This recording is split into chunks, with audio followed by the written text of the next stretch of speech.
स्मृति पुराणानाम् आलयम् करुणालयम्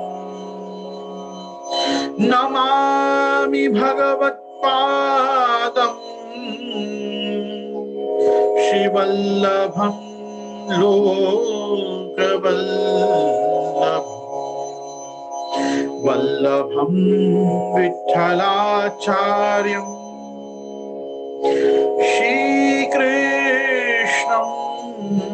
बादरायणम् सूत्रभाष्यकृतौ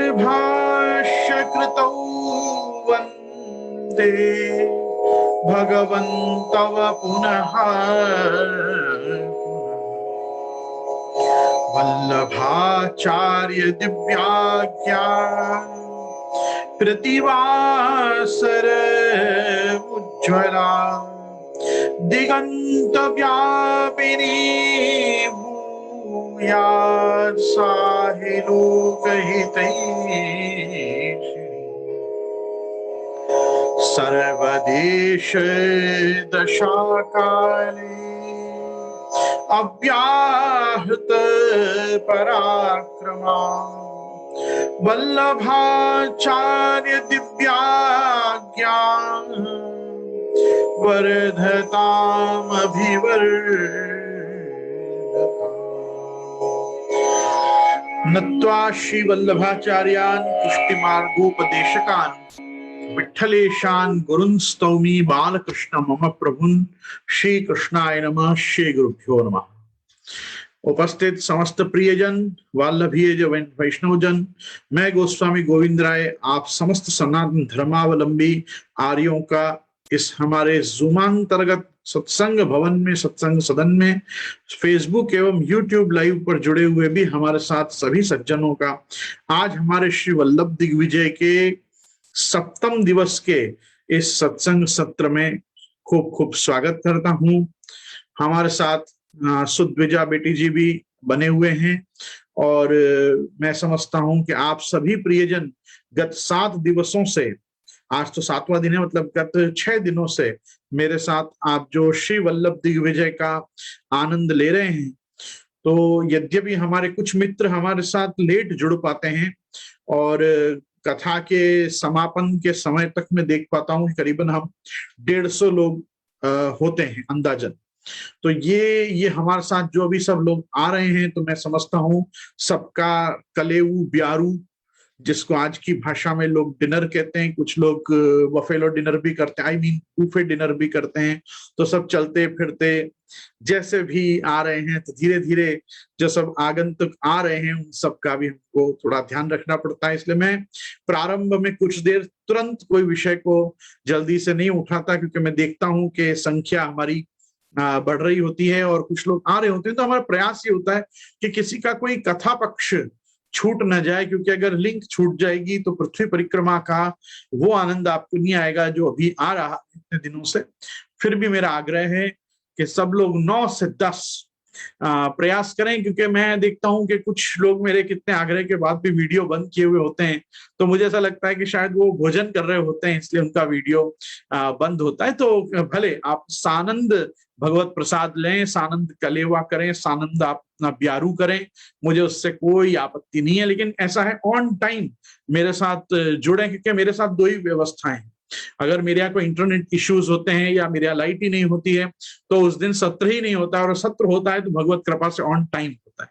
तो बस मेरी यही 2 आपसे आज्ञाएं तो नहीं, आग्रह है मेरे कि जो भी आए समय पे आए, तो एक साथ हम सीधा श्री वल्लभ दिग्विजय में डाइव करें। कल मुझे किसी ने बहुत अच्छा फीडबैक दिया कि हमको 1 घंटा कम पड़ता है कथा में, आप थोड़ा ज्यादा समय बढ़ाओ। मैं कहता हूं मुझे भी 1 घंटा कम पड़ता है, क्योंकि मुझे इतनी कुछ चीजें आपको उसके अनुसंधान में जो मुझे स्मरण में आ रही होती हैं वो उस समय मुझे बतानी होती हैं।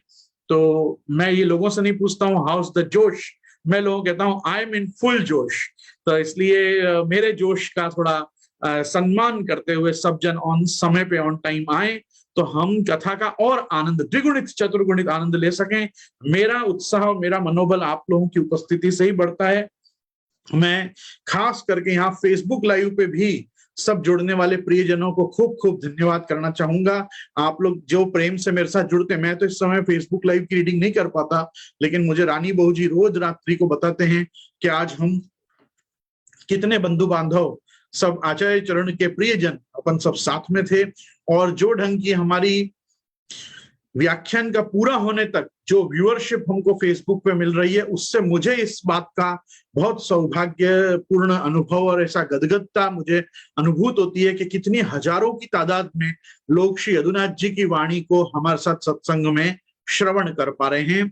मेरा इसमें एक शब्द भी नहीं है और ना मैं मेरे अभिप्राय किसी पे थोपना चाहता हूं। मेरा सिर्फ इतना लक्ष्य है कि जो पूर्वाचार्यों की कृति है, जो ये पूर्वाचार्यों की हमको अदय दान दक्ष महोदार चरित्रवान आचार्यों ने जो ये थाथी, ये धरोहर सौंपी है, इसको अक्षरशः लोगों तक पहुंचा दिया जाए। जैसा संकल्प श्रीमद आचार्य चरण का रहा कि भगवान ने जो कहा, मैं आपसे अक्षरशः साक्षात भगवता प्रोक्तम तदक्षरशः उच्यते, तो मैं भी प्रयास यही करना चाहता हूं। हाँ, कहीं कहीं मेरे बुद्धि के जड़ स्वभाव होने के कारण, थोड़ा बुद्धि में काठिन्य होने के कारण कहीं कहीं मैं ऐसा बोल पड़ता हूं कि मेरे हिसाब से, पर मेरा कोई हिसाब ही नहीं है, मुझे कोई हिसाब रखना ही नहीं है। क्योंकि जो पूर्वाचार्यों ने लिखा है वो इतना सटीक, इतना व्यवस्थित, इतना सारगर्भित लिखा है कि यदि हम उतना भी धारण कर लें तो किसी के भी इंटरप्रिटेशन के, किसी के भी अपने मौलिक विचारों की यहाँ आवश्यकता नहीं है। हम यहाँ मौलिक अभिप्राय अपना रखने नहीं बैठे हैं।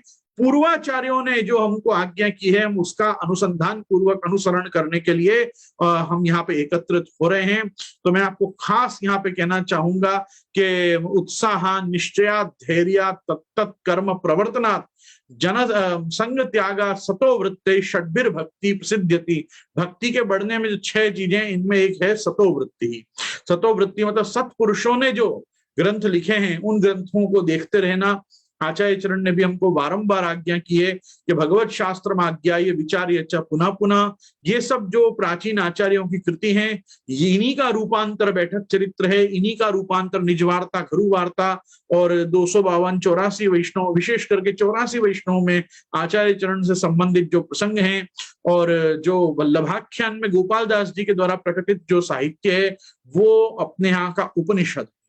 तो वल्लभ संप्रदाय के औपनिषदिक सत्यों में से एक महान सत्य ग्रंथ है वो हमारा नवाख्यान श्री वल्लभाख्यान है। महाप्रभु जी गोसाई जी अपने ऊपर कभी कृपा करेंगे, श्री गोपाल दास जी कृपा करेंगे तो अपन यहाँ एक बार वल्लभाख्यान भी लेंगे। वल्लभाख्यान मेरे प्रपितामह नित्य लीला 1008 सनातन धर्म संरक्षक श्रीमद गोकुलनाथ जी महाराज के धर्म पिता श्री जीवनलाल जी महाराज ने भी उस पर ब्रजभाषा टीका प्रकट करी है। उनकी भी टीका बहुत प्रसिद्ध है। और यहाँ तक कि अभी आपको याद होगा तो कुछ वर्षों पूर्व ही वैष्णव मित्र मंडल ने वल्लभाख्यान और मूल पुरुष एक साथ छापा था। उसमें आपकी श्री जीवनलाल जी महाराज की टीका ही आपने ब्रजभाषा टीका छापी है। वल्लभाख्यान भी प्रभु चरण और आचार्य चरण के विशेष ऐतिहासिक तथ्यों को प्रकट करता एक बड़ा ही प्राचीन ग्रंथ है। संप्रदाय का श्री गोसाई जी की आशीर्वाद, गोसाई जी की प्रेरणा से ही स्वयं प्रकटित ग्रंथ है। वो भी उसी प्रकार से श्री द्वारकेश जी द्वारा रचित मूल पुरुष है।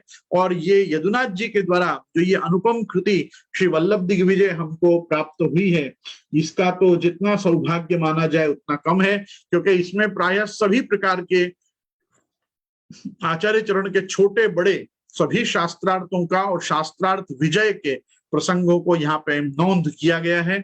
आइए, कल हमने श्रीमद आचार्य चरण का आचार्य साम्राज्याभिषेक, कणकाभिषेक आदि के दर्शन किए।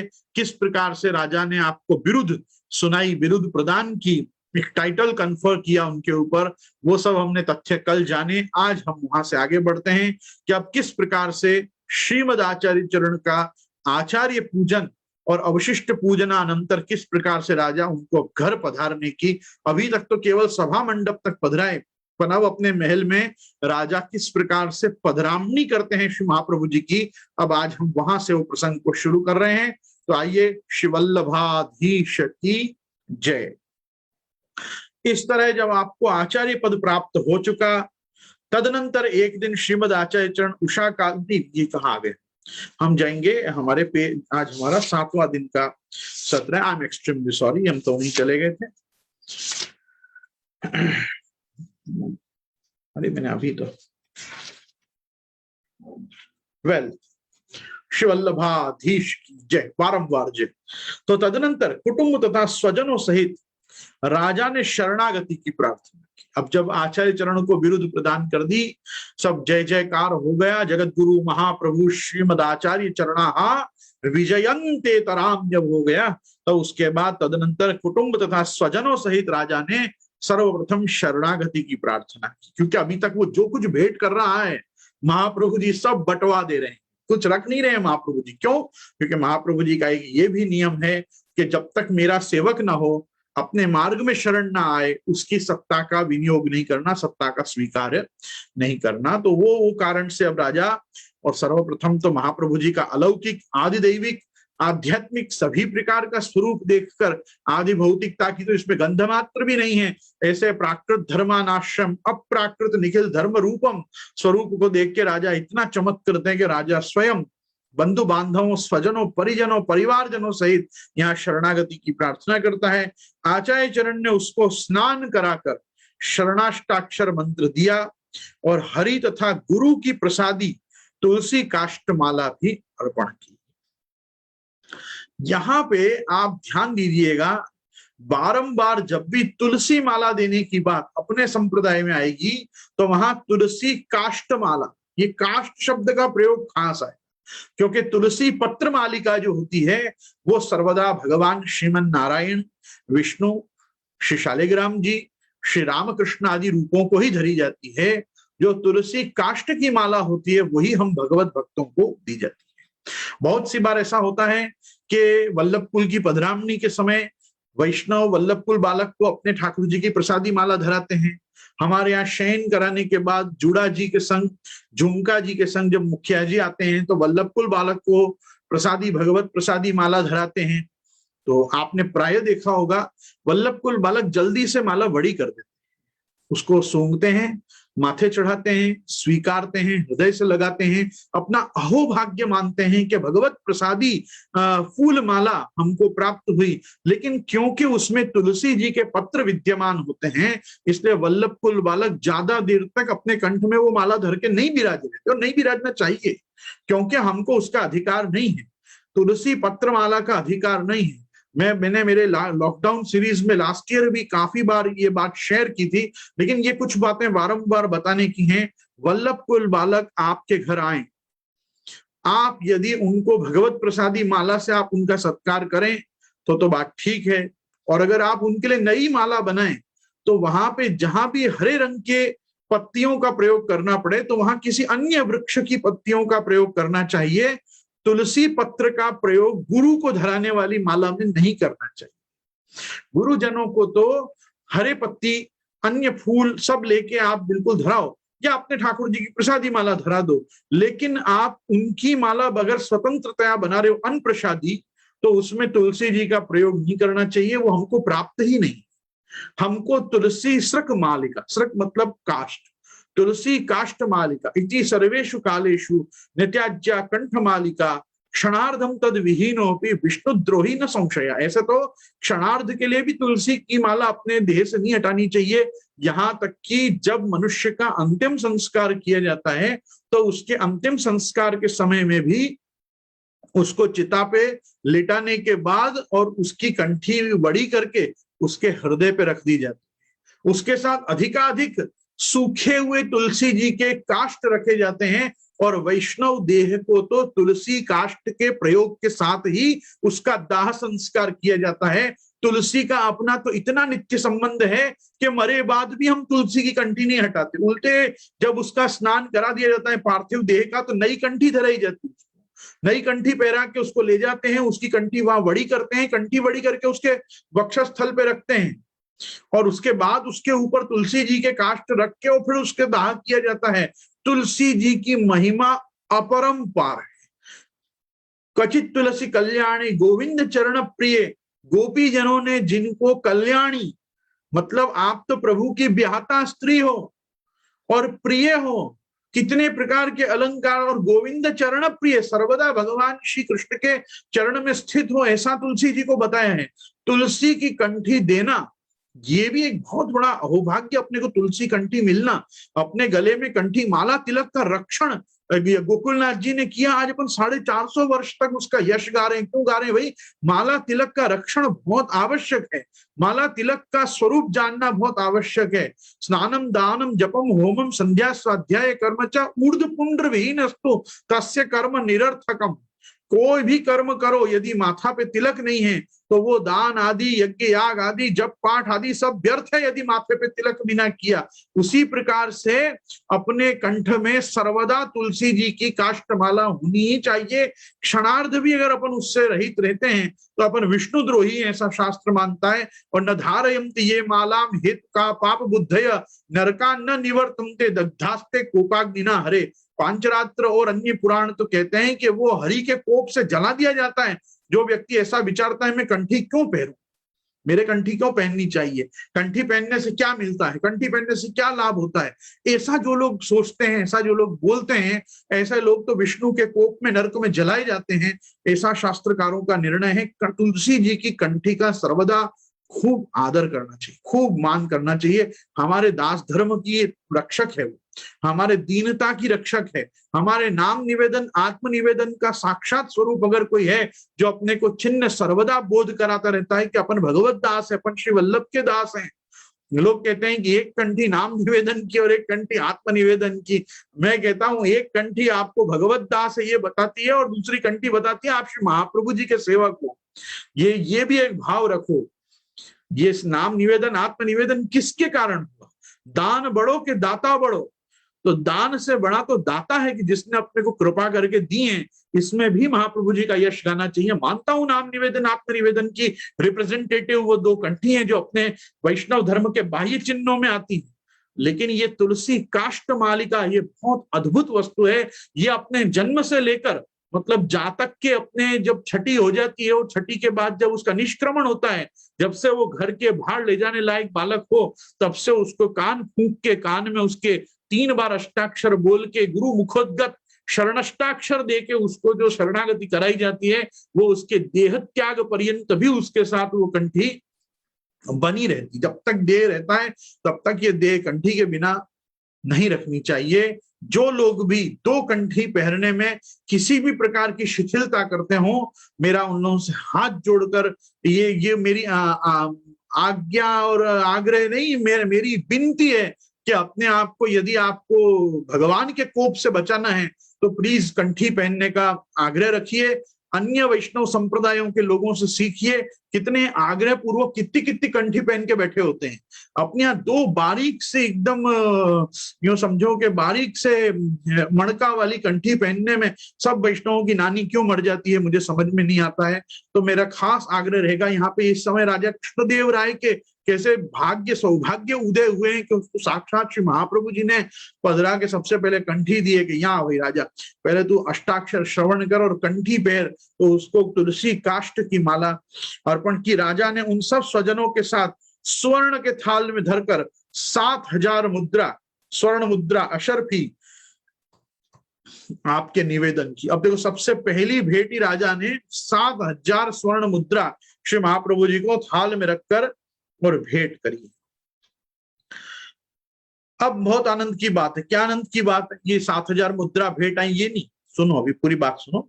अनंतर अनेक जन्मों के दुख को दूर करने वाले गुरु चरणोदक के संपादन करने के लिए सिंहासन के आगे चौकी रखी और उस चौकी पर श्रीमद आचार्य की चरण पादुका धरकर चरणम पवित्रम इत्यादि मंत्रों से उनका प्रक्षालन आदि पूर्वक पूजन करके उस तीर्थ को पात्र में ग्रहण करके सकुटुंब नरदेव कृष्णदेव ने स्वजन और प्रजा सहित उस तीर्थ का पान किया और सिर पर धारण किया।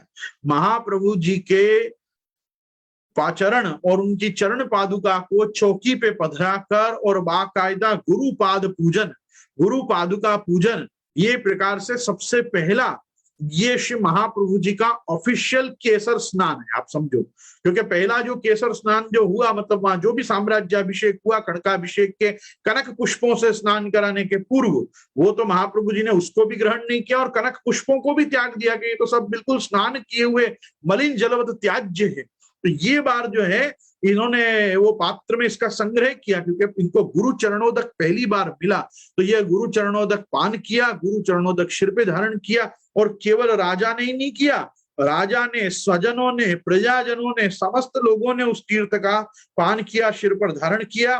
तदनंतर हस्त प्रक्षालन कर अवशिष्ट पूजन का आरंभ किया, क्योंकि चरणामृत लिया तो फिर हाथ धोए। देखो कितना यहाँ छोटा छोटा विवेक, देखो कैसा यदुनाथ जी बता रहे हैं कि ऐसा नहीं कि महाप्रभु जी का चरणोदक पान किया फिर बाद में उसी हाथ से महाप्रभु जी को फिर आगे तिलक आदि कर दिए, ऐसा नहीं। जाके हस्त प्रक्षालन किए और उसके बाद हरि स्तोत्र से नीराजन और गुरु स्तोत्र से पुष्पांजलि के पश्चात सबने आचार्य चरण की स्तुति की। मतलब जब महाप्रभु जी की आरती की गई तो हरि स्तोत्र बोला गया, साक्षात विष्णु रूप में महाप्रभु जी की आरती की गई। और बाद में जब पुष्पांजलि महाप्रभु जी पे करी समर्पित, तो मंत्र पुष्पांजलि में आपने गुरु स्तोत्र, जो वैदिक पौराणिक सब गुरु के स्तवन के स्तोत्र हैं, उससे इस प्रकार से फिर राजा ने स्तुति की। इसके पश्चात राजा सहित सब मनुष्यों ने साष्टांग प्रणाम करके श्रीमद आचार्य चरण के सिंहासन की प्रदक्षिणा की। अब देखो गुरु की प्रदक्षिणा की, आज भी अपने यहाँ मार्ग में ऐसी पद्धति है कि अक्षय नवमी के दिन अपने ठाकुर जी की परिक्रमा करके और सब वैष्णव आते हैं और गुरु की भी परिक्रमा करते हैं, और साथ में गुरु सदन, आचार्य सदन की भी परिक्रमा, मंदिर की परिक्रमा, ये सब आज भी अपने यहाँ होती है। ये अक्षय नवमी के दिन विशेष करके अपने अपने घर में ठाकुर जी की परिक्रमा किए बाद राजभोग धर के सब गुरुजनों की भी आके वैष्णव आग्रह पूर्वक प्रदक्षिणा करते हैं। पूरे दिन हमारे यहाँ अक्षय नवमी के दिन मंदिर में जितने वैष्णव आते हैं तो सब अक्षय नवमी की परिक्रमा करते ही हैं। तो ये इस प्रकार से महाप्रभु जी के सिंहासन की प्रदक्षिणा की।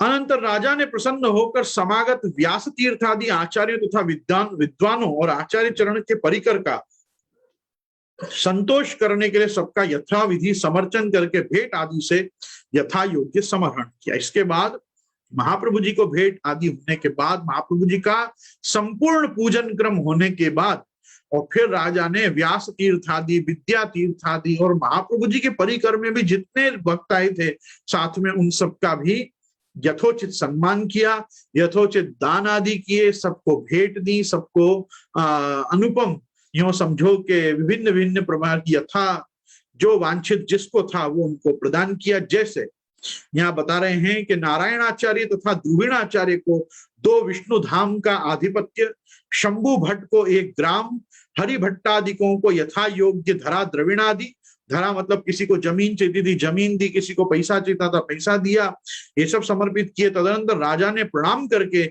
आचार्य चरण से प्रार्थना की कि हे नाथ, मेरे अर्पित को ग्रहण कर मुझे सनात कीजिए। अभी तक देखो महाप्रभु जी ने वो 7000 मुद्रा जो भेंट आई है उसको छुआ नहीं महाप्रभु जी ने, ना अपने सेवकों का कभी इसको ले जाओ अंदर।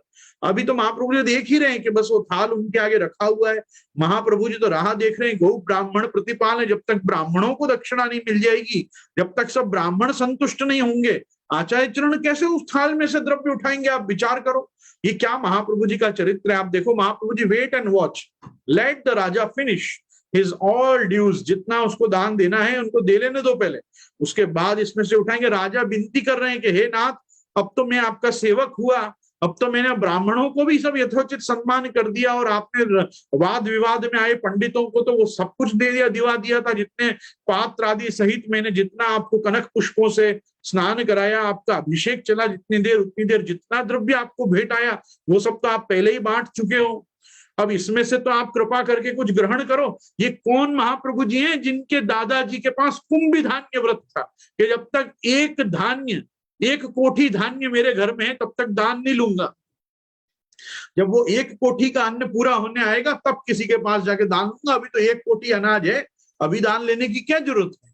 इतने अपरिग्रही निस्वार्थ ब्राह्मणों के वंश में श्री महाप्रभु जी अवतीर्ण हुए हैं कि महाप्रभु जी भी ये डेर नहीं कर पा रहे हैं कि आइए भेंट तो लाओ लाओ लाओ। महाप्रभु जी मन रुके हुए हैं, नहीं, पहले सबको जाने दो, सबको मिल जाने दो, सब संतुष्ट हो जाए, सबके हाश हो जाए, तब इसमें से कुछ लेंगे। वो भी क्या ले रहे हैं आप देखो सामने क्या ले रहे हैं आचार्य।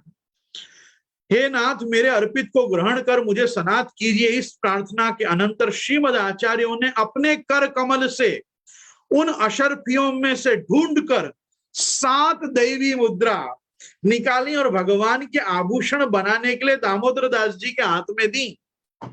अब देख यहाँ है ना, बहुत चीजों का एक एक वस्तु को ध्यान से सुनना कि ये अब अपने यहाँ क्या बताया जाता है, महाप्रभु जी ने खाली 7 मुद्रा ली, महाप्रभु जी ने खाली 7 मुद्रा ली। मैं मानता हूं महाप्रभु जी ने खास 7 मुद्रा ली। वो 7 मुद्रा किसके लिए ली? श्रीजी बाबा के लिए। सुनना, सब लिया, ये जो भेंट किया था महाप्रभु जी ने कुछ छोड़ा नहीं है। दान लेंगे ही नहीं, ऐसा कोई संकल्प थोड़ी है। दान तो लेंगे, जो आएगा वो भेंट भी लेंगे, दान भी लेंगे। परंतु ये दैवी मुद्रा, दैवी जीव का द्रव्य कहाँ जाना चाहिए भाई? ठाकुर जी में जाना चाहिए। ठाकुर जी एटले पुष्टि पुरुषोत्तम, पुष्टि पुरुषोत्तम श्रीजी बाबा में जाएगा। अभी हरसानी जी को वो 7 मुद्रा पकड़ के दे दी, भैया ये संभाल के रख, किसको बताएंगे तब इसका विनियोग करना, अभी इसका कहीं विनियोग नहीं करना। ये किसको दिए? तो कहा कि ये दामोदर दास जी के हाथ में थी। Damodar Das ji is the only Pushti Margi person right now in the whole of his team. अभी महाप्रभु जी के साथ जो टीम चल रही है, शंभु भट्ट हैं, स्वयंभू हैं, लकुटालोकी हैं, केतु कमंडलु हैं, वेत्रभृत वीर हैं, ये जितने भी लोग अभी हम सुन रहे हैं कथा में, इनमें से केवल एक हरसानी जी हैं साथ में अभी, कि जो पुष्टि दैवी जीव है, बाकी सब मर्यादा दैवी जीव। ध्यान से सुनिएगा, सब लोग अभी जो हैं साथ में वो मर्यादा के दैवी जीव हैं। पुष्टि दैवी जीव सिर्फ हरसानी जी। अभी हरसानी जी को वो 7 मोहर निकाल के महाप्रभु जी ने दी। ये अशर्फियां दीनदास क्षत्रिय ने भगवान के लिए अपनी विशुद्ध आजीविका के 6ठ भाग के विभाग में से रखी थी। वे राजा कृष्णदेव के भंडार में आ गई थी, इसलिए महाप्रभु जी ने उसमें से केवल 7 मुद्रा ही ग्रहण की। और वो 7 मुद्रा हरसानी जी को जो गोवर्धन धर प्रकट होंगे, जो श्रीजी बाबा प्रकट होंगे, अभी कहीं श्रीनाथ जी प्रकट नहीं हुए हैं, अभी खाली मुखारविंद का दर्शन हुआ था। वो भी कब? जब श्री महाप्रभु जी चंपारण में प्रकटे थे तब। ये तो अब आचार्य चरण जब ब्रज पधारेंगे, प्रथम मिलन होगा, तब श्रीजी बाबा पूरे प्रकटेंगे। अभी कहाँ श्रीजी बाबा? पर श्रीजी बाबा के लिए रख दी गई है अभी ये 7 दैवी द्रव्य जो दीनदास क्षत्रिय की रही। ठीक है, अब देखो अवशिष्ट द्रव्य का महाप्रभु जी कैसे विभाग करते हैं। अब जो 7000 में से बची हुई है 6000 समथिंग मुद्राएं हैं, बराबर, इनको अवशिष्ट द्रव्य के श्रीमद आचार्य चरण ने पुरोहित के हाथ से 4 विभाग करे। अब इनके 4 भाग किए गए अवशिष्ट द्रव्य का। उसमें से एक भाग धर्म कार्य के अर्थ हरिभट्ट के हाथ से माता को समर्पण किया। सबसे पहले मां को किया कि मां अब तुम जीवन भर जो धर्म कार्य करो, वो धर्म का दान आदि कर्म जो भी तुम्हारे वर्ष भर में आते हो, या तुम्हारे जो बच्चों को भी अपने हाथ से देना हो, रामकृष्ण जी को, सुभद्रा जी को, सरस्वती जी को, केशव भट्ट पौरी जी को, जिसको जो तुमको देना हो, अब इसमें से तुम देना। ये तुम्हारे धर्म कार्य के लिए पहला भाग मां को दिया। दूसरा भाग शंभु भट्ट के हाथ से पिताजी के लेनदारों को दिया। देखो जितना महाप्रभु जी, अब देखो क्या होता है, समझो बात को। ये महाप्रभु जी के घर में ऐसे ऐसे अपरिग्रही और बड़े बड़े यूं उदार चरित्र के आचार्य तो हुए कि भाई हम दान नहीं लेंगे जब तक हमारे यहाँ एक कुंभ भर के धान्य होगा तब तक। पर इतने बड़े बड़े यज्ञ आदि करते थे, जो 100 सोम यज्ञ हुए वो बिना पैसे के ही हो गए थे क्या? तो कितने ऐसे भी कार्य हुए होंगे लक्ष्मण भट्ट जी के समय में जिनका अभी तक पैसा चुकाना बाकी था। तो महाप्रभु जी ने कहा ये तो मेरी ऑफिशियल भेंट है, ये तो मेरा ऑफिशियल द्रव्य है, ये तो शरणागत जीव ने मुझे भेंट करी है, बराबर। तो आचार्य चरण ने क्या किया, दूसरा भाग शंभु भट्ट को दिया कि भाई शंभु भट्ट, तुम पिताजी के जितने भी लेनदार हैं, जो लोग भी खड़े हो, चाहे जनार्दन भट्ट जी के, लक्ष्मण भट्ट जी के, ये सब जो हैं काका बाबा के पास जो जो बाकी हो कि अभी इसको इतना देना बाकी था, उसको इतना देना बाकी था, ये सब तुम उनको देना। तीसरा भाग श्री पांडुरंग विठलनाथ प्रभु के आभूषण के लिए उनके अधिकारी को सौंपाया, समर्पित करवाया। ये पांडुरंग विठलनाथ जी को ही अब दंडवत करने श्री महाप्रभु जाएंगे, क्योंकि अभी प्रकट में तो सब जो भी आज्ञाएं होने वाली हैं श्री गोवर्धन धर के प्राकट्य से पूर्व, ये सब आज्ञाएं श्री महाप्रभु जी को पांडुरंग विठलनाथ जी करने वाले। यहाँ तक कि नैष्ठिक ब्रह्मचर्य छोड़ो, आप विवाह करो, मैंने आपके लिए कन्या तैयार रखी, आपके ससुर जी वहां तैयार हैं, महालक्ष्मी जी हो चुके हैं, और आप उनके साथ, अक्का जी के साथ आप पाणी ग्रहण संस्कार में पधारो, ये सब प्रेरणा देना, और मैं आपके घर में पुत्र रूप से आऊंगा इत्यादि वचन भी कौन देगा? ये सब पांडुरंग विठलनाथ जी देंगे। तो पांडुरंग विठलनाथ जी के लिए आपने तीसरा भाग दिवाया। और चौथा भाग धर्म कार्य के लिए मातुल चरण के पास रखा। हम ये देखो, ये मातुल चरण जो है ये वो महाप्रभु जी के मामा है, ये मामा जी को दिया भाई, ऐसा है ना, मामा जी को ऐसा ना लगे सबको तो सब मिल गया मुझे कुछ नहीं मिला, इतना बड़ा महोत्सव हुआ, मैं ही तो लेके आया राजा के दरबार में और मुझे ही कुछ नहीं मिला, तो चौथा भाग मामा जी को दिया कि मामा जी लो भाई धर्म कार्य के लिए। तो अभी धर्म कार्य मतलब इनसे धर्मशाला बनवाना, कुएं खुदवाना, कन्यादान आदि करना, दीनहीन दुखियों को देना, इलाज करवाना लोगों का, ये सब चौथा भाग धर्म कार्य के मातुर चरण के पास रखा। तदनंतर राजा ने श्रीमद आचार्यों को अपने स्थान पधारने की प्रार्थना की और हाथ जोड़कर कहने लगा, निजदास के लिए उचित कोई कार्य आज्ञा दीजिए। तब आचार्य चरण ने इस प्रकार से आज्ञा दी। तो राजा ने श्री महाप्रभु जी को पूछा है कि भाई हमको कुछ आज्ञा दो, क्या हमारे को आप गुरु हुए हो तो अब गुरु मुखोद्गत कुछ उपदेश आना चाहिए। तो यहाँ महाप्रभु जी राजा को आप राजधर्म का और भगवत धर्म का साथ में उपदेश कर रहे हैं। महाप्रभु जी आज्ञा कर रहे हैं, आश्रित्याश्रम धर्म मत्र भवता, आश्रित्याश्रम धर्म मत्र भवता स्थेयम प्रजा रक्षता, सेव्य श्री रमण सदा हरिजनै कार्याधिका संगति, आजीव्यम विदुषाम विधाय जगताम योज्याश्चते शिक्षणे, दीनानाम दया नयेन विनयै कीर्तिर विधेया चला। इस प्रकार से श्री महाप्रभु जी ने राजधर्म का ये उपदेश राजा को किया। महाप्रभु जी ने आज्ञा की, राजन तुम गृहस्थाश्रम के धर्मों का आश्रय कर प्रजाओं की रक्षा करते रहना, सदा भगवान की सेवा करना और प्राय भगवत भक्तों का ही संग करना, विद्वानों को आजीविका देकर उनको जगत के शिक्षण में नियुक्त करना और दीनों पर दया करना, न्याय से तथा विनय के साथ अचल कीर्ति का तुम संपादन करना, विधान करना। मतलब श्री महाप्रभु जी ने आज्ञा की, सर्वप्रथम तो राजन तुम भी वर्णाश्रम धर्म का पालन करना, वर्णाश्रम धर्म के पालन के साथ प्रजाओं की रक्षा करना, मतलब उनसे भी वैदिक वर्णाश्रम धर्माचरण करवाना, सबसे पहली बात।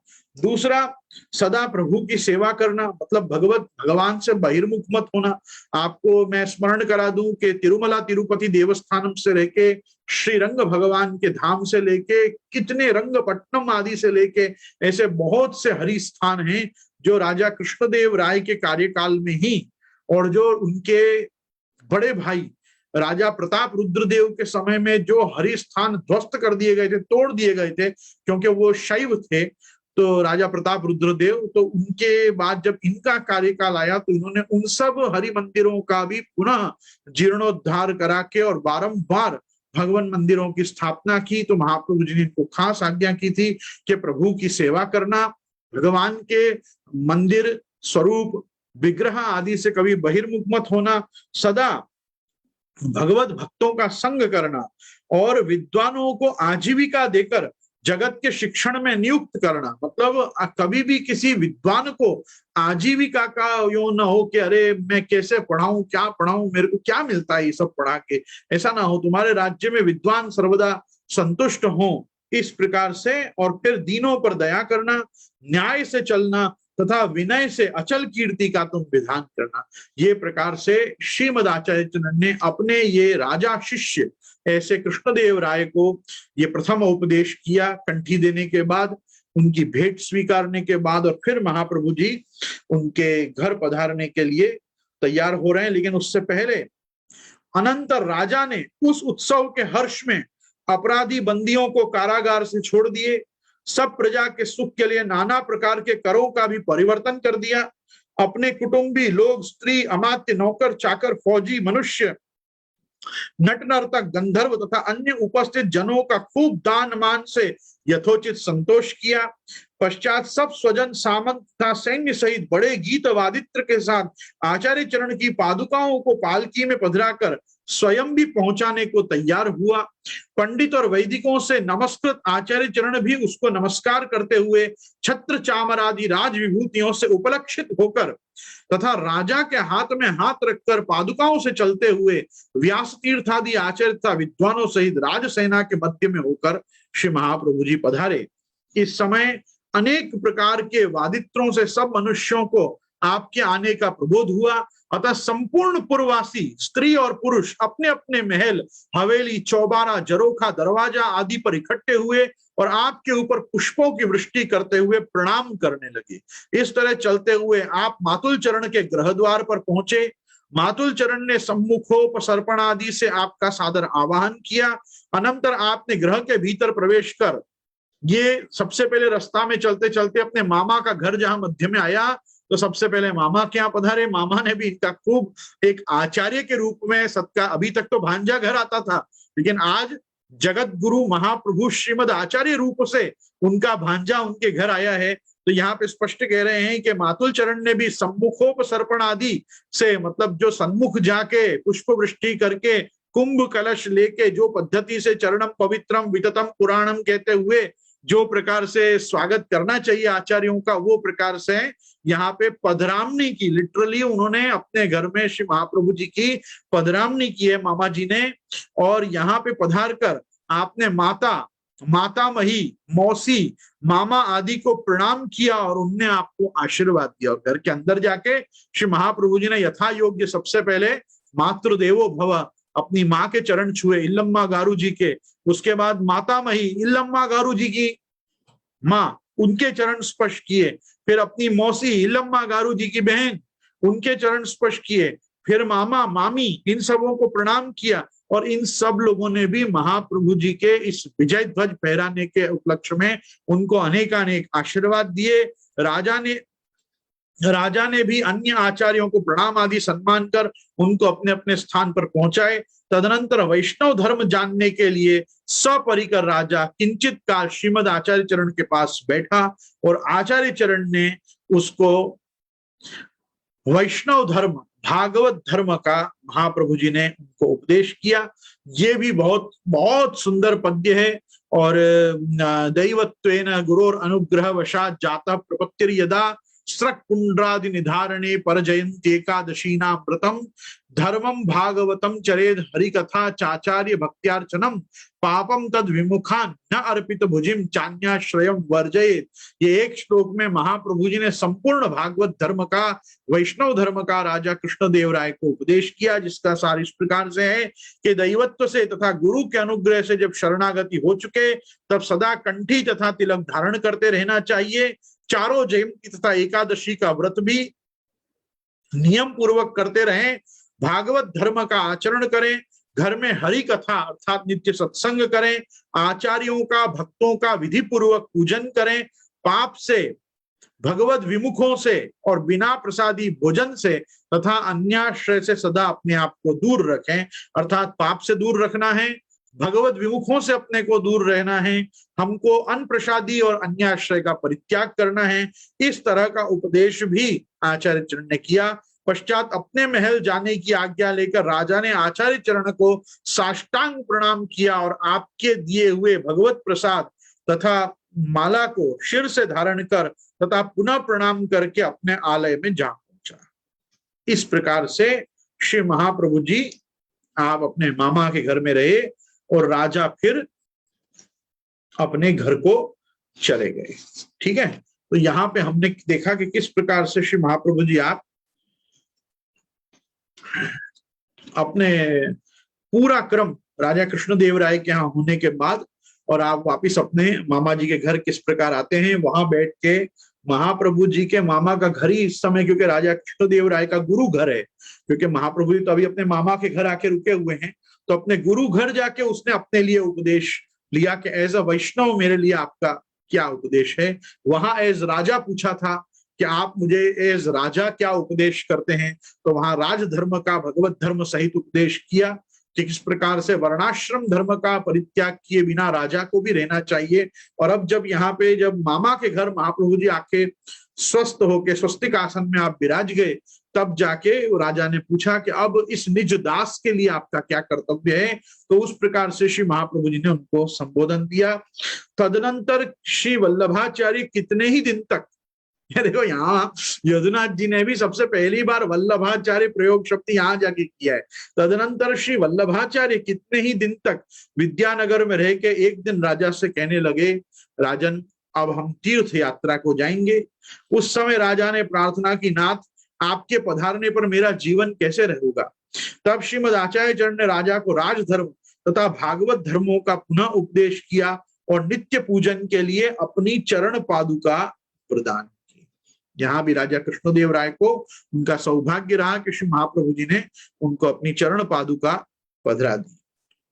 अनंतर राजा ने सबका आवाहन किया और बड़े उत्सव के साथ आचार्य चरण को यात्रार्थ भेजे और आपकी रक्षा के लिए 100 सात्वत वीरों की 2 सेना नियुक्त की। ये कुछ दूर तक श्री महाप्रभु जी के साथ जाएंगे, ऐसे महाप्रभु जी के साथ चलने वाले 100 सात्वत वीरों कोई 2 सेना आपने नियुक्त की। मतलब एक सेना जो होती है वो आगे के डेस्टिनेशन पे पहले पहुंच जाती है, वहां जाके सब आपकी तैयारी करती है, एक आपके संग चलती है, फिर वो वहां रेस्ट करती है, तब ये आपके साथ चलती है, तब तक वो थोड़े दिन में वापस आगे पहुंच जाती है। तो इस प्रकार से एक पूरा सेटअप किया गया, इसलिए 2 सेनाएं नियुक्त की। छत्र चामर आदि राज विभूति तथा देव विभूति भी आपके साथ भेजी। आचार्य चरण ने सबको अपने पीछे लेकर दामोदर दास आदि अनुचरों सहित पंपा सरोवर के प्रति पधारे। शूकर क्षेत्र सौरों से कृष्णदास मेघन क्षत्रिय प्रयाग आए और विद्यापुर का जय सुनकर अनुगमन किया। भगवत अवतार का प्रादुर्भाव हो गया, अतः वहां से शीघ्र चले और पंपा सरोवर के पास आकर श्रीमद आचार्य चरण के चरणारविंद में साष्टांग प्रणाम किया। महाप्रभु जी जब विद्यानगर से चल दिए हैं, उसके बाद ये सौरों जी से कृष्णदास मेघन भी श्री महाप्रभु जी की अब नित्य सेवा में अपना जीवन देने को आ रहे हैं। अभी तक केवल हर्षानी जी साथ हैं और अब 84 में के दूसरे हमारे कृष्णदास जी मेघन ये भी आ रहे हैं और ये पंपा सरोवर पे आके श्री महाप्रभु जी को बस उसी प्रकार मिलेंगे जैसे सबसे पहली बार पंपा सरोवर पे श्री रामचंद्र जी की अपने निज नित्य सेवक हनुमान जी से भेंट हुई थी। ये हमारे कृष्णदास मेघन भी हनुमान जी से कुछ कम नहीं है। वो गंधमादन पर्वत यदि संजीवनी बूटी का उठा के ले आते हैं तो ये समय समय पर ये बड़ी बड़ी शिलाओं को धारण करके 3-3 दिन तक खड़े रहते हैं। ये महाप्रभु जी की इच्छा जान के मुरमुरा लेने के लिए गंगा सागर को पार करके भी चले जाते हैं और गंगा सागर लांग के और महाप्रभु जी के लिए अच्छे मुरमुरा और चेवड़ा के लिए आप पवा सिद्ध करा के, धान कुटवा के और आप पवा और मबरा सिद्ध करा के ले आते हैं। ये महाप्रभु जी की इच्छा को बहुत जल्दी से जान जाने वाले एक महाप्रभु जी के सेवकों में से एक हैं। ये कृष्णदास मेघन है। ये हर्षानी जी से कहीं कुछ कम नहीं है। मैं तो यहां तक के कहूंगा कि अभी आप आगे सुनेंगे कि यदुनाथ जी के मतानुसार तो दामोदर दास हर्षानी जी और कृष्णदास मेघन का ब्रह्म संबंध भी साइमल्टेनियसली एक साथ जमुना जी में होता है, अकेले हर्षानी जी का नहीं होता है। हर्षानी जी को तो खाली पूछा जाता है दमलाते का सुनियो, और वो पास में सो रहे होते हैं, इसलिए कहते हैं कि प्रभु के वचन सुने तो सही पर समझो नहीं। पर जब सुबह उठ के महाप्रभु जी आप दीक्षा देते हैं, जब संस्कार करते हैं, आई एम सॉरी दीक्षा शब्द तो मैं खुद ही प्रयोग नहीं करता, लेकिन जब ब्रह्म संबंध संस्कार जब आप संपादित करते हैं इन दोनों भक्तों को, तो दोनों को यमुना जी में साथ में खड़ा करके और आप ब्रह्म संबंध का दान करते हैं। हाँ, इतिहास से भी इतना जरूर पता चलता है हर्षानी जी पहले से महाप्रभु जी के संग हैं। लेकिन देखो यहाँ जैसे ही आपने पृथ्वी परिक्रमा शुरू की है, तो पृथ्वी परिक्रमा शुरू करने पे तो सबसे पहले कृष्णदास जी मेघन भी आपके इस रसाले के साथ जुड़ गए। ठीक है, तो यहाँ पे कह रहे हैं क्या आप पंपा सरोवर पधारे।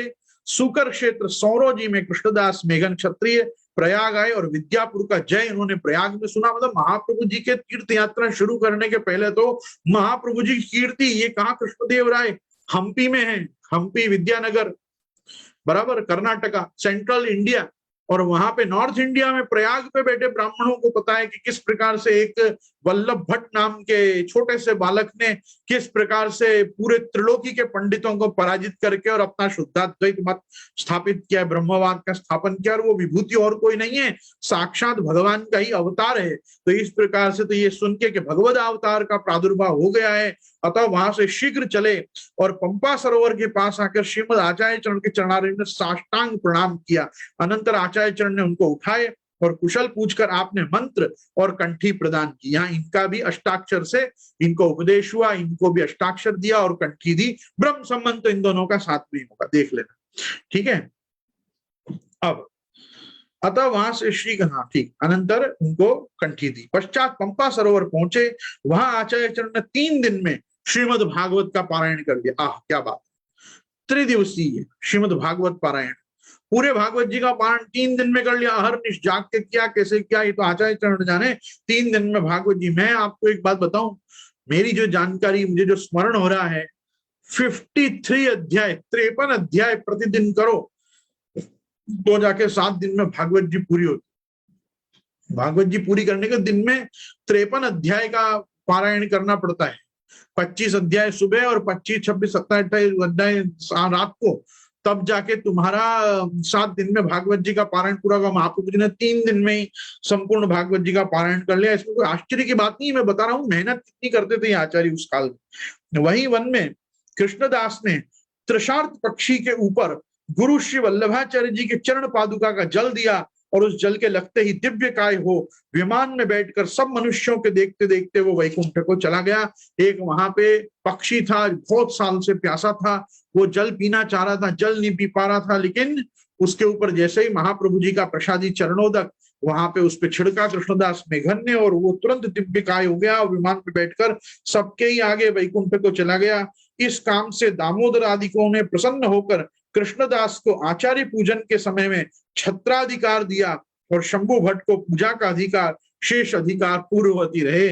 मतलब ये कह रहे हैं कि जब ये चमत्कार देखा कि क्या गुरु भक्ति इस कृष्णदास मेघन में भी है, तो हरसानी जी ने तब जाके उनको छत्राधिकार, मतलब तुम जैसे छड़ीदार होते हैं वैसे तुम छत्री लेके महाप्रभु जी के पीछे आचार्य पूजन के समय खड़े रहोगे, जिसके जो यथाधिकार तो सूरजमुखी, चंद्रमुखी, शंख चक्र, सोने की छड़ी, रूपे की छड़ी, अलग अलग निशान, डंका आदि जो लेके चलते हैं वो तो वैसे ही रहेंगे, पर हाँ तुमको हम अधिकार देते हैं कि तुम आचार्य पूजन जब हम सुबह सुबह रोज करें सब भक्त मिलके, तब तुम महाप्रभु जी के पीछे श्वेत छत्र लेके चलना। ये श्वेत छत्र की भी बड़ी महिमा है। महाप्रभु जी का जो पूर्वजों का ये वंश है, ये महाप्रभु जी के पूर्वजों का वंश वाजपेयी सोम याग करने वाले ब्राह्मणों का है।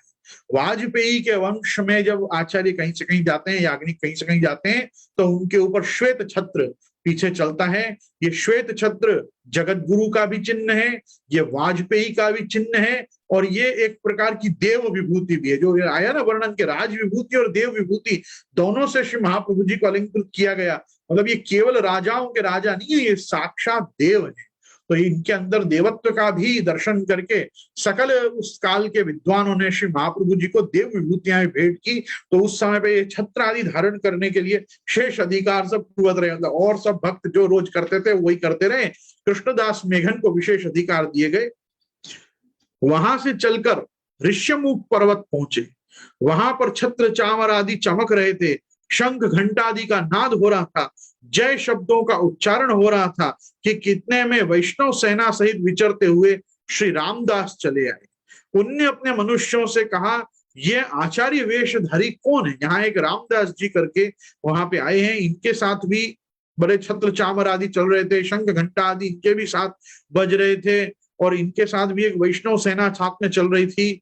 और इन्होंने सामने से इसी प्रकार के श्री महाप्रभु जी को आते देखकर पूछा कि अरे भाई ये आचार्य वेशधारी ये कौन आ रहे हैं? यदि असांप्रदायिक हो तो पकड़ लो।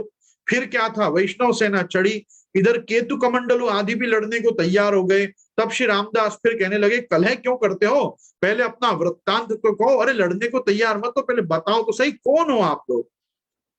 तो तब शंभु भट्ट कहने लगे, ये विष्णु स्वामी संप्रदाय के प्रवर्तक प्रेमाकराचार्य के शिष्य आचार्य लक्ष्मण दीक्षित जी के पुत्र, जीती हुई विद्यानगर की विद्वत सभा में वैष्णव धर्म को स्थापन करने वाले श्रीमद आचार्य हैं। यह सुनते ही उनने आकर आचार्य चरण के चरणों में साष्टांग प्रणाम किया। तदनंतर आचार्य चरण ने उनको राम मंत्र महिमा तथा भक्ति धर्म का श्रवण कराया, और फिर वहां से आप आगे चले। ये रामदास जी थे, और ये रामदास जी बड़े राम मंत्र आदि की महिमा को स्वरहस्य जानने वाले थे। इनको ये देखना था कि श्री महाप्रभु जी का रामचंद्र जी के प्रति क्या अभिप्राय है। तो ये सब महाप्रभु जी से इन्होंने धारण किया, और ये बहुत प्रसन्न होकर महाप्रभु जी को साष्टांग प्रणाम करके और उनसे भक्ति धर्म का श्रवण करके वहां से चले। आचार्य चरण जब वहां से आगे बढ़े तो पहले पंपा सरोवर में थे, अब ऋषिमुख पर्वत पे आए। ऋषिमुख पर्वत भी वो स्थान है कि जहां सबसे पहले भगवान रामचंद्र जी सुग्रीव, नल नील, जाम्बवंत आदि से मिले। जैसे पंपा सरोवर पे रामचंद्र जी हनुमान जी से मिले, उसी प्रकार यहाँ पे ऋषिमुख पर्वत पे ही आके और सुग्रीव के अनुचरों के सहित आपने विराज के बाली वध की योजना बनाई। तो ये प्रकार से यहाँ महाप्रभु जी आप ऋषिमुख पर्वत से आगे चले हैं, तो कुमार पद में पहुंचकर आपने व्यास सूत्र की कथा की। यहाँ सबसे पहली बार महाप्रभु जी ने व्यास सूत्रों की कथा की है। वेद व्यास जी के निज वेदांत ब्रह्म सूत्रों पर यहां से महाप्रभु जी ने यूं समझ लीजिए अणुभाष्य प्रकट करना प्रारंभ किया है। उन धर्म सूत्रों के व्याख्यान के विष्णु के अंतर्यामित्व का साधन करने से कुमार पादादिक भी आपके शिष्य हो गए। वहीं मध्याह्न में कोई भोगी का एक कापालिक तिलक आदि की हंसी करके कहने लगा, हम योगियों में चंद्र सूर्य आदिकों की गति रोक देने का सामर्थ्य है, तुम्हारी क्या सामर्थ्य है? आचार्य चरण शिष्य शंभु भट्ट ने उसका काय निरोध कर दिया।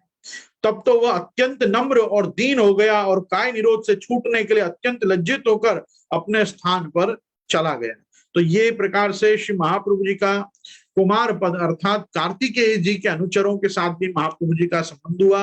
वहां जब महाप्रभु जी ने विष्णु के अंतर्यामित्व का साधन करके अंतर्यामी ब्राह्मण आदि औपनिषदिक सत्य को उनके सामने रखा कि भाई प्रत्येक देवता के अंतर भी जो स्थित नारायण है वो अंतर्यामी महाविष्णु ही विद्यमान है। तो इस प्रकार से वो कुमार जी के जो मतलब कार्तिकेय जी के, सुब्रह्मण्य के, मुरुगन आदि के जो भक्त थे वो भी श्री महाप्रभु जी के सेवक हुए। उसके आगे जब महाप्रभु चले तो वहां उनको ये घोर एक कापालिक तांत्रिक मिला जो तिलक आदि कंठी आदि वैष्णव वेश की हंसी करने लगा और अपना तांत्रिक सामर्थ्य जब बताने लगा तो महाप्रभु जी के सेवक शंभु भट्ट जी ने उसका काय निरोध कर दिया। तब वहां डर के भाग गया। वहां से महाप्रभु जी पुनः एक बार व्यंकटाद्रि लक्ष्मण बालाजी आए। वहां के आचार्य ने आपका आचार्य पूजन किया और सत्कार किया। अब देखो जो वहां के तिरुमला जीयर हैं, अब की बार जब श्री महाप्रभु जी पधारे हैं तो महाप्रभु जी वहां वैष्णव शास्त्र को पढ़ने वाले स्टूडेंट के ढंग से नहीं पधारे, आप छात्र के रूप में नहीं पधारे। अब तो जहां महाप्रभु जी पधार रहे हैं वहां पे आप आचार्यत्वेन पधार रहे हैं। तो आचार्य रूप से ही सब लोग महाप्रभु जी का भी स्वागत कर रहे हैं कि ये वही है जिन्होंने राजा कृष्णदेव राय की सभा को जीता। तो ये राजा कृष्णदेव राय की सभा कितनी इंपॉर्टेंस रखती है। आप देखो कि जहां जहां पृथ्वी परिक्रमा करते पधारेंगे वहां वहां पहला यश तो यही गाया जाएगा कि ये वही आचार्य हैं जिन्होंने राजा कृष्णदेव राय की धर्म सभा को जीता, वैष्णव धर्म का स्थापन किया, मायावाद का खंडन किया, ब्रह्मवाद का उपदेश किया, शुद्धाद्वैत मत का इत्यादि इत्यादि। ठीक है, तो यहाँ के आचार्यों ने भी महाप्रभु जी का सत्कार किया, पूजन किया। वहां आपने श्रीमद् भागवत का पारायण किया और लक्ष्मण बालाजी का नैवेद्य ले उनको प्रणाम कर वहां से पधारे और कामकोष्णीपुरी पर पहुंचे। ये कामकोष्णीपुरी जो है यही कांची, ये कामकोष्णीपुरी मतलब अब आप यहाँ कांची में पधारे हैं। ये कांची द्वय मतलब शिव कांची, विष्णु कांची और देवी की भी कांची है। मतलब वहां के प्रधान 3 तीर्थ के अधिदेवता हैं। एक है कांची कामाक्षी, दूसरे हैं एकांबरेश्वर शिव कांची के अधीश्वर और तीसरे हैं श्री वरदराज प्रभु। तो जो हस्ती शैल पे विराजते हैं ऐसे वरदराजन आप विष्णु रूप से वहां विष्णु कांची के अधिपति के रूप में आप विराजते हैं। तो भगवान की जो सप्त मोक्षदायिनी सप्तपुरी हैं, अयोध्या, मथुरा, माया, काशी, कांची, अवंतिका, पुरी, द्वारावती चैव सप्तैते मोक्षदायिका। इनमें से 3.5 पुरी विष्णु की हैं और 3.5 पुरी शिव की हैं। तो अयोध्या हुई, मथुरा हुई और द्वारका हुई, इनके साथ एक आधे में विष्णु कांची गिनी जाती है। उसी प्रकार से काशी और अवंतिका, उज्जैनी और माया मतलब हरिद्वार, ये हरिद्वार, काशी और उज्जैनी, अवंतिका, इसके साथ आदि शिव कांची। इस प्रकार से 3.5 पुरी शिव की, 3.5 पुरी विष्णु की। यहाँ श्री महाप्रभु जी ने कामकोष्णीपुरी में अर्थात कांची में प्रवेश किया है। वहां परमानंदाचार्य आदि मिले हुए कहने लगे कि यहाँ प्रेम धूली विष्णु स्वामी तथा रामानुजाचार्य की जन्मभूमि पास ही है। तो मतलब कांची के मार्ग में हम देखते हैं कि श्री पेरम्बुदूर भी आता है जो भगवत पाद शेषावतार श्रीमद रामानुजाचार्य की जन्मभूमि है। और कांची ही वो स्थान है कि जहां पे आदि वैष्णवाचार्य विष्णु स्वामी भी आप जन्मे। ये भले पांड्य विजय नाम के राजा के राजपुरोहित के घर में जन्मे, पर इनकी जन्मस्थली विष्णु कांची ही रही। तो यहाँ के परमानंद आचार्य नाम के विष्णु स्वामी संप्रदाय के विरक्त महंत संत ने विष्णु स्वामी संप्रदाय के आचार्य वर्य ऐसे श्री महाप्रभु जी को परिचय कराया कि यहाँ दो जगत गुरु आचार्यों ने जन्म लिया है इस पूरे क्षेत्र में, इस कांची क्षेत्र में। एक भगवत पाद रामानुजाचार्य हैं और एक साक्षात आदि वैष्णव आचार्य श्री विष्णु स्वामी हैं। वहां से आप कांची पधारे। कांची में आपने एकांबरेश्वरम को नमस्कार कर उनकी स्तुति की और वेगवती में स्नान किया। ये जो मैं आपसे नहीं कह रहा था 2 दिन पहले कि वेगवती तटीय नदी के तट पे ये जो महाप्रभु जी की ऑथेंटिक बैठक जी है, this is the only baithak ji in the whole of the south India which is the original place where Shri Mahaprabhu ji sat and did the whole Srimad Bhagavatam पारायण। तो ये कांची की बैठक जी ही दक्षिण की समस्त बैठकों में बड़ी प्रधानता रख रही है आज भी ऐतिहासिक दृष्टि से। बाकी भावनात्मक दृष्टि से तो भावो भावनया सिद्धा सभी चीजें संप्रदाय में प्रमाण हैं, लेकिन यहाँ पे आपने एकांबरेश्वरम को नमस्कार किया, उनकी स्तुति की, भगवत स्मरण आदि जो व्यवहार महाप्रभु जी के शिव जी के साथ रहे वो आपने किया। देखो इनको नमस्कार करना जरूरी है, ये रुद्र संप्रदाय के प्रवर्तक हैं, मतलब शुद्धाद्वैत मत के प्रवर्तक हैं, तो महाप्रभु जी से पहले के आचार्य हैं। और वैष्णवानाम यथा शंभो, ये तो श्रीमद् भागवत जी का भी वचन है। तो यहाँ से अनंतर श्री वरदराज के मंदिर में पधारे, वहां सीढ़ियों में अष्टपदी के गद्य पद्यों को अंकित देखकर आप नीचे ही विराजमान हो गए। तब श्री वरदराजन ने अपने आचार्यों को संबोधन कर उनके द्वारा आपका नीचे ही वेदिका पर सत्कार कराया। फिर आपने श्री वरदराज का पूजन करके उनका प्रसादान्न ग्रहण किया और पारायण किया। ऐसा है कि जो हस्ती शैल पे श्री वरदराजन विराजते हैं, इनकी 28 सीढ़ियां हैं और 28 सीढ़ियों पर अष्टपदी खुदी हुई है, मतलब एनक्रेविंग्स हैं वहां पे सीढ़ियों पे, इसलिए भगवान नाम पे पैर नहीं रखना, इस कारण से श्री महाप्रभु जी ने ऊपर नहीं पधारे। लेकिन पहले वरदराज ने अपनी उत्सव मूर्ति सहित समस्त आचार्यों को नीचे ही पहले भेजा और बाद में श्री महाप्रभु जी ने वरदराजन को के साथ ऊपर पधार के उनकी भी सेवा वहां की, प्रसाद अन्न ग्रहण किया और पारायण किया। अनंतर श्री वरदराज को प्रणाम कर वहां की सब तीर्थ यात्रा की।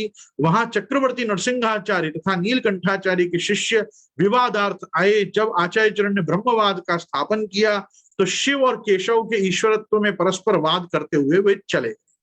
यहाँ 2 आचार्य आए हैं, एक नरसिंहाचार्य आए, चक्रवर्ती नरसिंहाचार्य, और एक कोई नीलकंठाचार्य नाम के आए। मतलब नरसिंहाचार्य वैष्णव आचार्य थे और नीलकंठाचार्य शैव आचार्य थे। नीलकंठ जो है महादेव जी का नाम है। ये लोग विवादार्थ आए, लेकिन जब महाप्रभु जी ने ब्रह्मवाद का स्थापन किया तो ये दोनों ही शिव और केशव के ईश्वरत्व में परस्पर विवाद करते हुए वहां से चले गए। वहां उमेश को नमस्कार कर श्री शंकराचार्य यहाँ उत्पन्न हुए हैं, ऐसी उनकी कथा कहकर दक्षिण द्वारका आप पधारे। तो ये वहां पे कोई उमेश करके कोई प्रभु विराज रहे होंगे, तो वहां भी महाप्रभु जी पधारे और वहां मालूम पड़ा कि यहाँ कोई एक शंकराचार्य भी बहुत काल में बहुत से आचार्यों का नाम शंकराचार्य, आदि शंकराचार्य नहीं, आदि शंकराचार्य तो कालाड़ी में जन्मे है। ये कौन से शंकराचार्य, ये शोध का विषय। फिर ऐसी उनकी कथा कहकर दक्षिण द्वारका पधारे। वहां विष्णु स्वामी संप्रदायिकों ने आपका आचार्य पूजन किया और आपसे विद्यानगर के विजय की कथा सद्धर्म पूछा।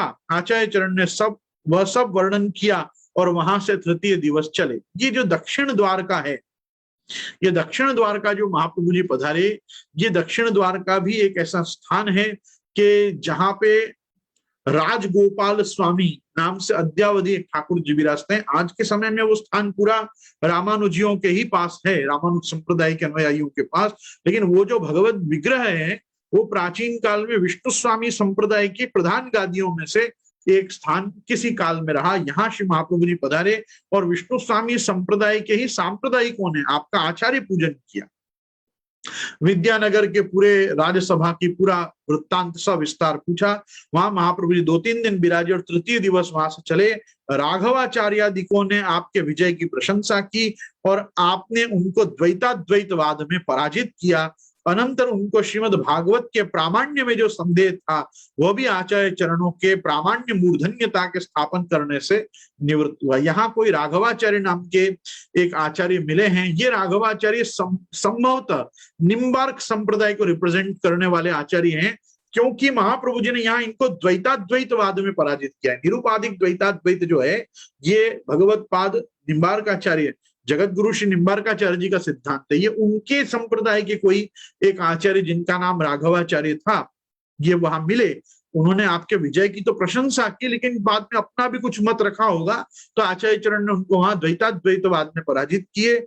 और उनको भागवत जी के प्रामाण्य में जो संशय था, वो संशय भी आपने दूर किया। मैं आपको खास यहाँ कहना चाहूंगा कि ध्यान दीजिएगा, रामानुज संप्रदाय और मध्व संप्रदाय ये कृष्ण भक्ति के संप्रदाय हैं, लेकिन ना तो ये राधा जी को मानते हैं और ना ये भागवत आदि पुराणों को प्रमाण ग्रंथों के रूप में ग्रहण करते हैं। ये हैं तो ये भी प्रस्थानत्रयी वाले, एक हम वल्लभ संप्रदाय के लोग हैं और एक निम्बार्क संप्रदाय के लोग हैं जो भागवत का प्रामाण्य मानते हैं। ऐसे भागवत तात्पर्य निर्णय नाम का सबसे पहले भागवत पे काम मध्वाचार्य जी ने किया है, लेकिन फिर भी वो राधा जी को नहीं मानते हैं। वो राधा जी की जगह पर रुक्मिणी जी की ही प्रधानता वो पत्नी रूप से श्री ठाकुर जी के मानते हैं। तो वहां पे विठ्ठल रुक्मिणी के रूप में ही कृष्ण की उपासना है, या बाल गोपाल रूप में उड़ुपी कृष्ण के रूप में ही उपासना है। राधा कृष्ण के युगल की उपासना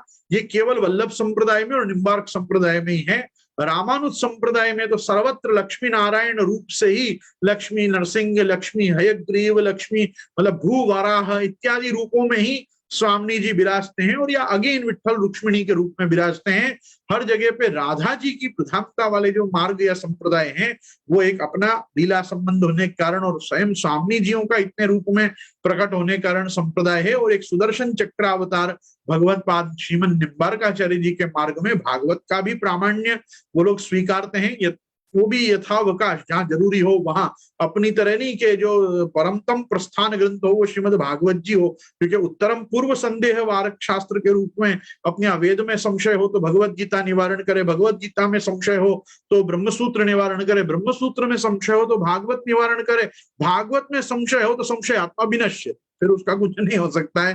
मतलब भागवत जी में तुम्हारे को संशय हो रहा है, तुम्हारी बुद्धि में कहीं ना कहीं वो जंग लग गई है, तो अज्ञश्च अश्रद्धानश्च संशयात्मा विनश्यति नायम लोकोस्ति न परो न सुखम संशयात्मनः।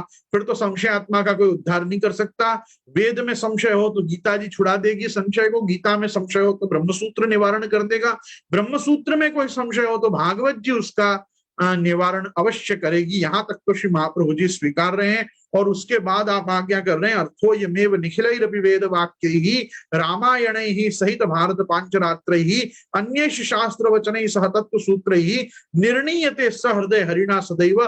फिर तो सब चीजों का निर्णय भागवत के संग होना चाहिए। और विरुद्धांश परित्यागात् प्रमाणम सर्वैव हि एतद् विरुद्धम यत् सर्वं न तन्मान्यम कथंचन। भागवत जी से विरुद्ध जाता हुआ कोई भी तंत्र कोई भी ग्रंथ हमको मान्य नहीं है। और भागवत जी से यदि अविरोध सिद्ध होता हो तो सब प्रकार के ग्रंथ, सब प्रकार के पुराण, सब प्रकार के तंत्र हमको स्वीकार्य हैं, यदि उसका सिद्धांत भागवत के सिद्धांत से मिलता हो। तो इस प्रकार का वहां पे निर्णय श्री महाप्रभु जी ने दिया। अब किस प्रकार से महाप्रभु जी दक्षिण द्वारका से चलकर दक्षिण मथुरा पधारते हैं, इसकी चर्चा में और आप कल करेंगे। आज यहीं पे महाप्रभु जी को विश्राम करने देते हैं और हम भी अब यहाँ कथा से विराम लेते हैं।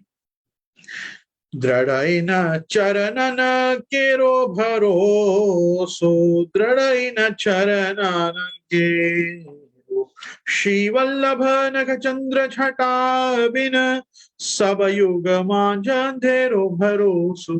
साधन और नहीं आकली में जासो हो निबेरो। सूर कहा कहे द्विधया धरो बिना मूल को चेरो भरोसो। दृढ़ चरणन केरो भरोसो। श्री गोवर्धन नाथ की जय, श्याम सुंदर श्री अम्ने महारानी की जय, श्री वल्लभाधीश की जय, श्री गोसाई जी परम दयाल की जय। आज के आनंद